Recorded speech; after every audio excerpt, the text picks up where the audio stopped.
નમસ્કાર દોસ્તો, સ્વાગત છે આપ સર્વનું તમારી પોતાની YouTube channel ocean coaching classes પર. મિત્રો, આજે આપણે ધોરણ 6ના હિન્દી વિષયની જે એકમ કસોટી છે 23/12/2023ના રોજની, તેનું જે પ્રશ્ન બેંક છે તે પ્રશ્ન બેંકનું સંપૂર્ણ સોલ્યુશન આપણે આ વિડીયોની અંદર જોવાના છે.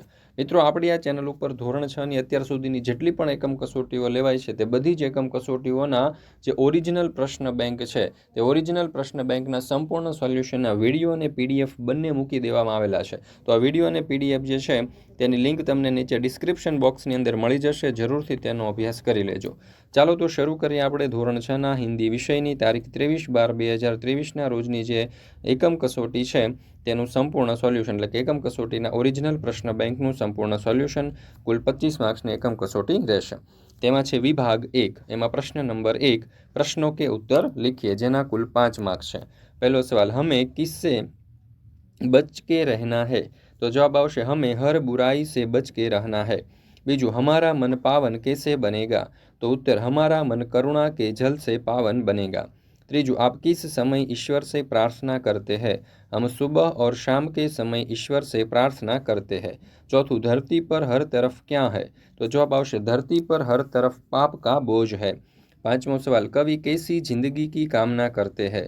तो जवाब आवशे कवि कामना करते हैं कि वह हमें जितनी भी जिंदगी दे वह भली हो. મિત્રો, તારીખ 23/12/2023ના રોજની ધોરણ 6ની હિન્દી અને ગણિત બંને વિષયની જે એકમ કસોટીઓ છે તેના ઓરિજિનલ પ્રશ્ન બેંકના સંપૂર્ણ સોલ્યુશનના વિડીયો અને પીડીએફ બંને આપણી આ ચેનલ ઉપર અને એપ્લિકેશન ઉપર મુકાઈ ચૂક્યા છે. તો પીડીએફ ડાઉનલોડ કરવા માટેની લિંક તમને આ વિડીયોના ડિસ્ક્રિપ્શન બોક્સની અંદર આપેલી છે. જરૂરથી તેનો અભ્યાસ કરી લેજો. આ ઉપરાંત વોટ્સઅપ નંબર ઉપર જો તમારે પીડીએફ જોઈતી હોય તો 7046222254 આ નંબર ઉપર તમે કોન્ટેક્ટ કરી શકો છો અને આ જે પ્રશ્ન બેંક છે તેની પીડીએફ તમે વોટ્સઅપ ઉપર પણ મેળવી શકો છો. ચાલો, ત્યાર પછી આપણે જોઈએ વિભાગ 2, પ્રશ્ન નંબર 1, પ્રશ્નો કે उत्तर लिखिए, જેના કુલ 5 માર્ક્સ છે. પહેલો સવાલ, हमें किसके बारे में सोचना चाहिए? तो जवाब आवशे कि हमें यह नहीं सोचना चाहिए कि हमें दूसरों से क्या मिला है. हमें यह सोचना चाहिए कि हमने दूसरों के लिए क्या किया है. ત્યાર પછી બીજો સવાલ, कविता में कैसा जल बहाने की प्रार्थना की गई है? तो जवाब आवशे कविता में करुणा का जल बहाने की प्रार्थना की गई है. ત્રીજો સવાल, आने वाला कल कैसा होगा? तो जवाब आवशे आने वाला कल बीते हुए कल से अच्छा होगा. चौथो सवाल, इतनी शक्ति हमें देन दाता काव्य प्रकार कौन सा है? तो जवाब आवशे इतनी शक्ति हमें देन दाता काव्य प्रकार प्रार्थना काव्य है. पांचमू, हम सभी को क्या बांटना चाहते हैं? तो हम सभी को खुशियाँ बांटना चाहते हैं. ત્યાર પછી વિભાગ 3, એમાં પ્રશ્ન નંબર 1, પ્રશ્નો કે उत्तर लिखिए, જેના કુલ 5 માર્ક્સ છે. એમાં પહેલો સવાલ, हम जगत में क्या अर्पण करना चाहते हैं? तो जवाब आवशे हम जगत में खुशियाँ अर्पण करना चाहते हैं.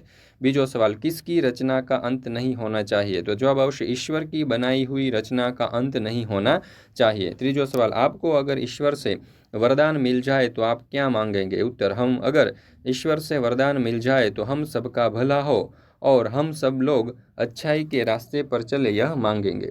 चौथू, हमें कैसी भावना मन में नहीं रखनी चाहिए? तो हमें मन में किसी से बदला लेने की भावना नहीं रखनी चाहिए. ईश्वर धरती का बोझ कैसे उठाएंगे? उत्तर, ईश्वर अपनी ममता के बल से धरती का बोझ उठाएंगे.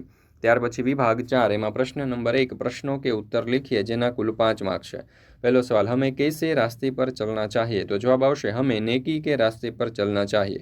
बीजू, आप प्रार्थना में ईश्वर से क्या मांगते हैं? उत्तर, हम प्रार्थना में ईश्वर से सबकी भलाई और खुशियाँ मांगते हैं.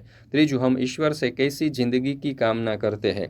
तो उत्तर, हम ईश्वर से कामना करते हैं कि वह हमें जितनी भी जिंदगी दे वह भली हो. ત્યાર પછી ચોથો સવાલ, हमारे मन में कैसी भावना नहीं होनी चाहिए? तो उत्तर आवशे हमारे मन में किसी से बदला लेने की भावना नहीं होनी चाहिए. पांचमो सवाल, जीवन को मधुबन बनाने के लिए क्या करना होगा? तो जीवन को मधुबन बनाने के लिए सब लोगों को आसपास में अपनी खुशियाँ बांटना सीखना होगा. ત્યાર પછી પ્રશ્ન નંબર 5, એમાં પહેલો પ્રશ્ન, પ્રશ્નો કે उत्तर लिखिए, જેના કુલ 5 માર્ક્સ છે. એમાં પહેલો સવાલ, सबका जीवन भी बन जाए मधुबन का भावार्थ क्या है? तो જોઈએ उत्तर, मधुबन का अर्थ है वह बगीचा जिसमें सुंदर और खुशबूदार फूल खिले हो. हमें सबको खुशियों के फूल बांटने चाहिए. ये फूल पाकर लोगों के चेहरों पर उदासी नहीं रहेगी, उनका मन प्रसन्नता से भर जाएगा, वे आनंद और उल्लास का अनुभव करेंगे. इस प्रकार उनका जीवन सुखी बन जाएगा. बीजो सवाल, धरती पर किसका बोझ है? तो धरती पर पाप का बोझ है। तीजो सवाल, हमें दुश्मनी से किसको खो जाने का डर है? हमें दुश्मनी से अपने आप को खो जाने का डर है। चौथो सवाल, इतनी शक्ति हमें देना दाता काव्य के कवि कौन है? तो इतनी शक्ति हमें देना दाता काव्य के कवि अभिलाष है। और पांचवा सवाल, कवि किस अंधेरे को दूर करना चाहते हैं? तो कवि अज्ञान के अंधेरे को दूर करना चाहते हैं। ત્યાર પછી છે વિભાગ 1, એમાં આપણને કહ્યું છે કે સમાન પ્રાસ વાલે શબ્દ की रचना कीजिए। तो लताए तो व्यथाए, सामाजिक तो प्रामाणिक, सज्जनता तो मानवता, खड़खड़ाट तो बनावट અને સખિયા તો ગુડિયા। તો આવી રીતે આપણે આ જે સમાન પ્રાસવાળા શબ્દો જે છે તે લખી શકીએ। ત્યાર પછી વિભાગ 2, અહીંયા કહ્યું છે કે સમાન પ્રાસવાले શબ્દ की रचना कीजिए। એમાં કન્યાએ તો કથાએ, સુંદરતા તો માનવતા, પ્રામાણિક તો સાંસારિક, રૂકાવટ તો સજાવટ, ડાલિયા તો ગુડિયા। ત્યાર પછી આપણે જોઈએ વિભાગ 3, અહીંયા પણ આપણે સરખા પ્રાસવાળા શબ્દો બનાવવાના છે। બાલાએ તો લતાએ, માનવતા તો શ્રેષ્ઠતા, ગ્વાલિન તો માલિન, ઘબરાહટ તો ખિલાવટ અને મછલિયા તો ચીડિયા। ત્યાર પછી વિભાગ 4, સમાન પ્રાસવાળા શબ્દ અહીંયા પણ આપણે બનાવવાના છે। તો મહિલાએ તો પ્રથાએ, સાંસારિક તો સામાજિક, સ્વતંત્રતા તો સુંદરતા, लिखावट तो खड़खड़ाहट અને કલિયા તો સખિયા। ત્યાર પછી વિભાગ 5, સેવાએ તો લતાએ, પારિવારિક તો सांसारिक, દાનવતા તો માનવતા, સુનકર તો ખિલકર અને ખિડકિયા તો મછલિયા। ત્યાર પછી આપણે આગળ જોઈએ પ્રશ્ન નંબર 3, विशेषण का उपयोग करके वाक्य बनाइए, જેના કુલ 5 માર્ક્સ છે। बहुत सा तो मुझे बहुत सा कुछ करना है। तीसरा तो तीसरा कमरा खाली था। वफादार तो कुत्ता वफादार जानवर है। उसका तो उसका भाई विदेश गया। सुंदर सुंदर चित्र सबको अच्छा लगता है। ત્યાર પછી વિભાગ 2 જોઈએ, એમાં પણ આપણે વાક્યો બનાવવાના છે। તો 4, तो गाय के 4 पैर होते हैं। थोड़ा तो मुझे थोड़ा पानी चाहिए। पीला तो मेरी दीदी को पीला रंग पसंद है। सच्चा तो लड़का बहुत सच्चा है। અને નેક તો વાક્ય બનશે, हमें नेकी के रास्ते पर चलना चाहिए। ત્યાર પછી ત્રીજો વિભાગ જોઈએ, અહીંયા પણ આપણે વાક્યો બનાવવાના છે। તો 15, तो एक पक्ष में 15 दिन होते हैं। लाल तो दीदी को लाल गुलाब पसंद है। प्रामाणिक तो गांधी जी प्रामाणिक व्यक्ति है। उच्च तो भाई के विचार उच्च है। અને વિદ્વાન તો સ્વામી વિવેકાનંદ વિદ્વાન પુરુષ थे। ત્યાર પછી આપણે ચોથું જોઈએ, અહીંયા આપણને કહ્યું છે કે વિશેષણ का उपयोग करके वाक्य बनाइए। कुछ तो कुछ कपड़े गंदे हैं। બીજું છે काला तो कौवा का रंग काला है। प्रथम तो मैं सामयिक मूल्यांकन में प्रथम क्रमांक आया। यह तोता है। पक्का तो आम पक्का है। ત્યાર પછી વિભાગ 5, विशेषण का उपयोग करके वाक्य बनाइए। कच्चा तो टमाटर कच्चा है। दूसरा तो दूसरा कमरा खाली था। थोड़ा तो मुझे थोड़ा पानी चाहिए। दयालु, राजा का स्वभाव दयालु है। हरा तिरंगा में तीसरा रंग हरा है। ત્યાર પછી આગળ प्रश्न नंबर 4, नीचे दिए गए खाली स्थानों में उचित शब्द चुनकर वाक्यों को पूरा कीजिए। ताकि, क्योंकि, या, फिर भी અને લેકિન વગેરે જેવા શબ્દો આપણને આપેલા છે। તો જોઈએ આપણે અહીંયા પહેલું વાક્ય, जीवन में खेल जरूरी है। खाली जगह इससे तंदुरुस्ती ठीक रहती है। तो जवाब आवश्य क्योंकि। बीजू, आप चाय पसंद करेंगे खाली जगह कॉफ़ी। तो यहाँ जवाब आवश्य या चाय या कॉफ़ी। राम ने बहुत मेहनत की ताकि वह पहला नंबर ला सके। तो यहाँ जवाब आवश्य ताकि। चौथुं, महेश खेलने में तेज है लेकिन पढ़ने में नहीं। तो यहाँ जवाब आवश्य लेकिन। सुरेश को बुखार था फिर भी वह स्कूल आया। तो यहाँ जवाब आवश्य फिर भी। ત્યાર પછી છે વિભાગ 2, અહીંયા આપણને કહ્યું છે કે નીચે दिए गए खाली स्थानों में उचित शब्द चुनकर वाक्यों को पूरा कीजिए। ચાલો તો એમાં આપણે જોઈએ પહેલી ખાલી જગ્યા, कार्य में प्रामाणिकता जरूरी है क्योंकि इससे संतोष प्राप्त होता है। तो जवाब आवश्य क्योंकि। बीजू, आप मोबाइल पसंद करेंगे या टेलीविज़न। तो जवाब आवश्य या। ત્રીજું, रीना ने बहुत मेहनत की ताकि वह प्रथम क्रम प्राप्त कर सके। तो यहाँ जवाब आवश्य ताकि। चौथुं, राम गाने में तेज है लेकिन बजाने में नहीं। तो यहाँ जवाब आवश्य लेकिन। पांचवुं, राकेश गिर गया था फिर भी वह दौड़ने लगा। तो यहाँ जवाब आवश्य फिर भी। ત્યાર પછી વિભાગ 3, अध्यापक रुक गए और लड़के के बोलने की प्रतीक्षा करने लगे। तो जवाब आवश्य और। बीजू, आपने सुबह की पढ़ाई कर ली ताकि शाम को खेल सके। तो यहाँ जवाब आवश्य ताकि।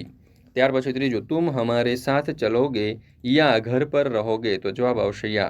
मैं समझता हूँ कि वह क्या करना चाहता है। तो जवाब आवश्य की। पांचवुं, राधा पढ़ने में तेज है लेकिन खेलने में नहीं। तो जवाब आवश्य लेकिन। ત્યાર પછી આપણે જોઈએ વિભાગ 4, અહીંયા કહ્યું છે કે નીચે दिए गए खाली स्थानों में से उचित शब्द चुनकर वाक्यों को पूर्ण कीजिए। પહેલું, पिताजी रुक गए और लड़के के बोलने की प्रतीक्षा करने लगे, तो जवाब आवशे और।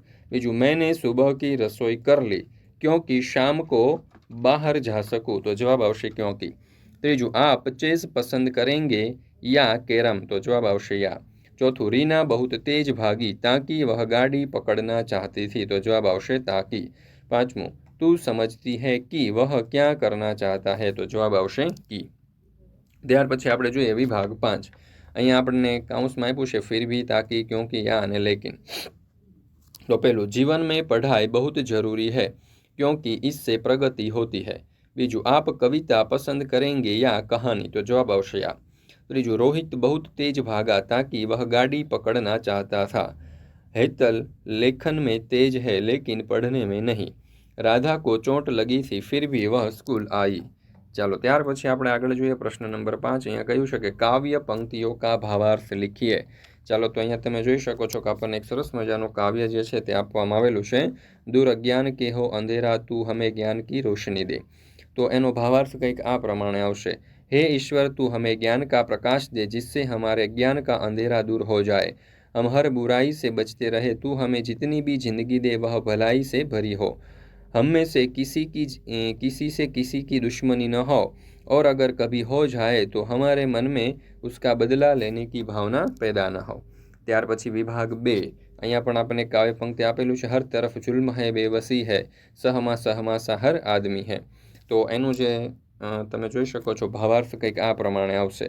आज हर तरफ अत्याचार हो रहा है, लोग उन्हें रोकने में असमर्थ है, हर आदमी डरा डरा दिखाई देता है, पाप का बोझ बढ़ता ही जा रहा है, पता नहीं धरती यह सब कैसे सहन कर रही है। हे परमात्मा तू अपनी ममता के बल से धरती के इस बोझ को उठा ले जिससे तेरी बनाई हुई यह दुनिया नष्ट होने से बच जाए। ત્યાર પછી વિભાગ 3। અહીંયા પંક્તિ આપી છે કે हम न सोचे हमें क्या मिला है यह, हम यह सोचे कि यहाँ क्या है अर्पण।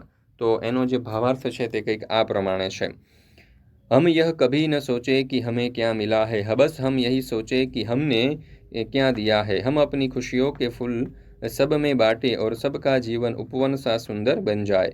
हे ईश्वर तू अपनी करुणा का जल बहाकर हम सब के मन का हर कोना पवित्र कर दे। ત્યાર પછી છે વિભાગ 4। એમાં કાવ્ય પંક્તિઓનો ભાવાર્થ લખવાનો છે। કાવ્ય પંક્તિ આપી છે हर अंधेरे में है रोशनी दे, खो ना दे खुद को ही दुश्मनी से। तो आ प्रमाणे આપણે લખી શકીએ। જો, हे ईश्वर हम अज्ञान के अंधेरे में है, तू हमें ज्ञान की रोशनी दे, हम एक दूसरे से दुश्मनी कर अपने आप को मिटा न डाले। हे ईश्वर अगर हम गलत काम करें तो हमें उसकी सज़ा मौत भी मिले तो भी हम खुशी से उसे मंजूर कर ले। कल जो बुरी घटनाएं हुई है वह फिर न हो, आने वाला कल बीते हुए कल जैसा बुरा न हो। મિત્રો, તારીખ 23/12/2023ના રોજની ધોરણ 6ની હિન્દી અને ગણિત વિષયની એકમ કસોટીના ઓરિજિનલ પ્રશ્ન બેંકના સંપૂર્ણ સોલ્યુશનના જે પીડીએફ છે, જે પીડીએફ તમે મેળવવા માંગતા હોય તો એની લિંક તમને આ વિડીયોના ડિસ્ક્રિપ્શન બોક્સની અંદર આપેલી છે। આપણી એપ્લિકેશન ઉપર મુકાઈ ચૂકી છે, ઓશન કોચિંગ ક્લાસીસ નામની એપ્લિકેશન ઉપર। તો ત્યાંથી તમે મેળવી શકો છો, અથવા તો નીચે ડિસ્ક્રિપ્શન બોક્સની અંદર પણ લિંક આપેલી છે, ત્યાંથી પણ તમે મેળવી શકો છો। અથવા તો જો વોટ્સઅપ ઉપર તમારે પીડીએફ જોઈતી હોય તો અહીંયા વોટ્સઅપ નંબર તમને આપવામાં આવેલો છે। આ નંબર ઉપર તમે સંપર્ક કરી, કોન્ટેક્ટ કરી અને વોટ્સઅપ ઉપર પણ તમે પીડીએફ મેળવી શકો છો। ત્યાર પછી જોઈએ વિભાગ 5। કાવ્ય પંક્તિઓ કા ભાવાર્થ लिखिए, જેના કુલ 5 માર્ક્સ છે। જોઈએ, इतनी शक्ति हमें दे न दाता मन का विश्वास कमजोर होना। तो આ પ્રમાણે ભાવાર્થ લખી શકીએ। हे दाता तू हमें इतनी ताकत दे कि तुझ पर मेरे मन का भरोसा कभी कम न हो, हम हमेशा अच्छाई और ईमानदारी के रास्ते पर चले और भूलकर भी हमसे कोई गलती न हो। મિત્રો, આપણી આ ચેનલ ઉપર અત્યાર સુધીની જેટલી પણ એકમ કસોટીઓ લેવાય છે ધોરણ 6ની, તે બધી જ એકમ કસોટીઓના સંપૂર્ણ સોલ્યુશનના વિડીયો અને પીડીએફ બંને મુકાઈ ચૂક્યા છે। તો આ વિડીયો અને પીડીએફનો અભ્યાસ કરવા માટેની લિંક તમને નીચે ડિસ્ક્રિપ્શન બોક્સની અંદર આપેલી છે। જરૂરથી તેનો અભ્યાસ કરી લેજો અને આ પીડીએફ મેળવી લેજો, જે તમારી પરીક્ષા માટે પણ તમને ખૂબ જ ઉપયોગી સાબિત થશે।